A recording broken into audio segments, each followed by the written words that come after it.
একজন মুসলমানের কাছে আরেকজন মুসলমানের দোষ ত্রুটি কি থাকা চাই? গোপন থাকা চাই। এটা মাটির গুণ, এই গুণটা আমাদের মধ্যে সেট করতে হবে। হাদিসে আসছে, মান সাতরা মুসলিমান সাতারাল্লাহু লাহু ফিদ দুনিয়া ওয়াল আখিরাহ।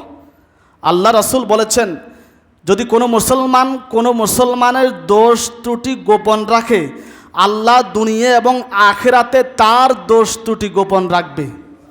সুবহানাল্লাহ। হযরতে ফুজাইল ইবনে ইয়াজ রাহিমাহুল্লাহ তিনি বলেছেন, মুমিন আরেক মুমিনের দোষকে গোপন রাখে এবং তাকে পরামর্শ দেয়, উপদেশ দেয়। আর নরাধম পাপিষ্ট গুনাহগার অপর মুমিনের দোষ ত্রুটি ফাঁস করে দেয়, পেছনে পেছনে পরনিন্দা করে। মুমিন আরেক মুমিনের ভুলকে অন্যের কাছে না বলে তাকে সংশোধন করার জন্য বুঝিয়ে দেয়, উপদেশ দেয়, এটা মুমিনের গুণ। আর পাপিষ্ট গুনাহগার সে তাকে উপদেশ দেয় না, বরং তার দোষগুলো আরেকজনের কাছে বলে বেড়ায়। আছে কি না? হাসান বসরি রহমাতুল্লাহ আলাই তিনি বলেছেন, তুমি যদি দেখো কোনো ব্যক্তি তোমার কাছে আরেকজনের বদনাম করতেছে, তাহলে তুমি নিশ্চিত জেনে রাখো তোমার বদনামও সে আরেকজনের কাছে করে। আমি ভুল বলছি? এটা বাস্তব না? এটাই বাস্তব। কিন্তু মাটির গুণ হচ্ছে গোপন করা। আমরা যেহেতু মাটি থেকে সৃষ্টি, আমাদের ভিতরে অপর মুসলমানের দোষ গুণগুলো, দোষ ত্রুটিগুলি গোপন করার দরকার আছে না নাই? আর যদি গোপন করতে পারি, আল্লাহও আমার দোষ ত্রুটি গোপন রাখবে।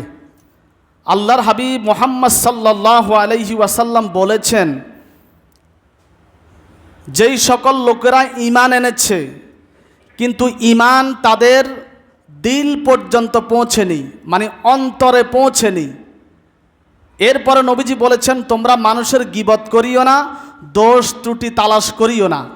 যে ব্যক্তি মানুষের দোষ ত্রুটি তালাশ করে, আল্লাহ তার দোষ ত্রুটি তালাশ করবেন। আর আল্লাহ যার দোষ ত্রুটি তালাশ করে, নিজের ঘরেই তাকে আল্লাহ অপমান অপদস্থ করেন। নবী বলেছেন, যারা ঈমান এনেছে কিন্তু ঈমান তাদের অন্তর পর্যন্ত পৌঁছেনি, তার মানে নবীজি এখানে বুঝাচ্ছেন, তোমরা যারা ঈমান এনেছো, যদি ঈমানদার দাবি করো, সাবধান, অন্যের পেছনে লেগে থেকো না, অন্যের পরনিন্দা করে দোষ ত্রুটি চর্চা করে নিজের মূল্যবান সময় ঈমান নষ্ট করিও না। আর যারা অন্যের দোষ ত্রুটি তালাশ করে, সে মুখে ঈমানদার দাবি করে কিন্তু ঈমান তার দিল পর্যন্ত এখনো পৌঁছেনি। এরপরে নবীজি বলেছে, তোমরা অন্যের গীবত করিও না, আরেকজনের দোষ ত্রুটি তালাশ করিও না। আমাদের সমাজে এক শ্রেণীর মানুষ আছে যাদের কোনো কাজ নাই, কাম নাই, শুধু সারাদিন বসে বসে অন্যের দোষ বলে। রাস্তায় বসে, চা দোকানে বসে এই সব, অমুক ভালো না, তমুকের বউ ভালো না, অমুকের ছেলে ভালো না, বলে কি না? সারা দিন শুধু অন্যের গীবত করে। এই মানুষগুলো আছে না? কিন্তু সে নিজের দোষ একবারের জন্য মানুষকে বলে না, অথচ বিপরীতে তার দোষের কোনো অভাব নাই। গীবত, অন্যের দোষ ত্রুটি তালাশ করা, এটা জঘন্য অপরাধ। মুফতি তাকি ওসমানী, পাকিস্তানের বড় একজন আলেম, হাফেজাহুল্লাহ, তিনি এখনো জীবিত আছেন। তিনি বলেছেন, আজকে আমরা দ্বীনের মজলিসগুলোকেও ব্যভিচারের মজলিসের চাইতে নিকৃষ্ট করে ফেলি।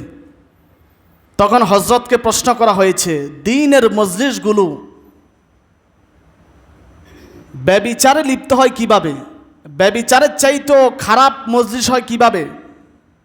তখন তিনি রাসূলের একটা হাদিস বলেছেন, যে নবীজি বলেছেন, যারা মানুষের গীবত করে, পরনিন্দা করে, এই গীবত করা জেনা ব্যভিচারের চাইতেও নিকৃষ্ট। অতএব যারা দ্বীনের মজলিসে বসে অন্যের গীবত করে, বদনাম কয়, ওই মজলিসগুলো জেনা ব্যভিচারের চাইতেও নিকৃষ্ট হয়ে যায়। নাউজুবিল্লাহ। আজকে অনেক সময় দেখা যায় বিভিন্ন মসজিদে বলেন, ওয়াজের মাহফিলে বলেন, ভালো ভালো অনুষ্ঠানগুলোতে বলেন, গীবত হয় কি না? বেঁচে থাকতে হবে। গীবত আলেম বলেন, সাধারণ লোক বলেন, সবাইকে এই জঘন্য বদনাম থেকে, গুনাহ থেকে বেঁচে থাকার দরকার আছে। এজন্য একজন আরেকজনের পিছনে আমরা পরনিন্দা করব না, ইনশাল্লাহ চেষ্টা করব সর্বোচ্চ দিয়ে বেঁচে থাকার জন্য। এর কারণ কি জানেন? এর কারণ হলো, আল্লাহ না করুক আপনি যদি জেনা করেন, ব্যভিচার করেন, আল্লাহর কাছে তাওবা করলে আল্লাহ আপনাকে মাফ করে দিতে পারেন।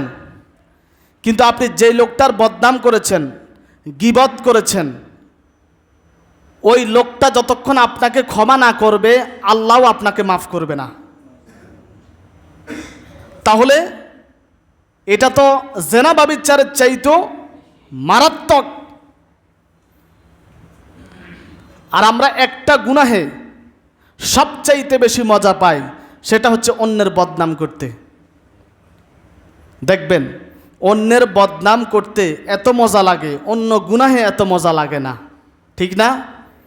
আল্লাহ আমাদের সবাইকে হেফাজত করেন গীবত থেকে, পরনিন্দা থেকে, এই জঘন্য গুনাহ থেকে আল্লাহ আমাদের সবাইকে হেফাজত করেন। তাহলে আমি বলেছিলাম, মাটির প্রথম গুণ হচ্ছে গোপন করা। অন্য মুসলমানের দোষ ত্রুটি পেলে আমরা এটা গোপন রাখব, পাশাপাশি তাকে উপদেশ দিব, তার ভুলগুলো ধরিয়ে দিব।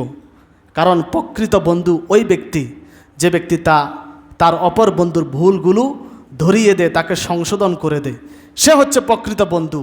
আর যে ব্যক্তি ভুল ধরিয়ে না দিয়ে পেছনে পেছনে সমালোচনা করে, সে আসলে আমার প্রকৃত বন্ধু নয়, কারণ সে আমার ভালো চায়নি। যদি ভালো চাইতো আমাকে এই বিষয়টা বলতো, অন্যের কাছে বলতো না। তাহলে মাটির প্রথম গুণ হচ্ছে গোপন করা। আমরা যেহেতু মাটির সৃষ্টি, আমাদের মধ্যেও ওই গুণটা সেট করার দরকার আছে না নাই?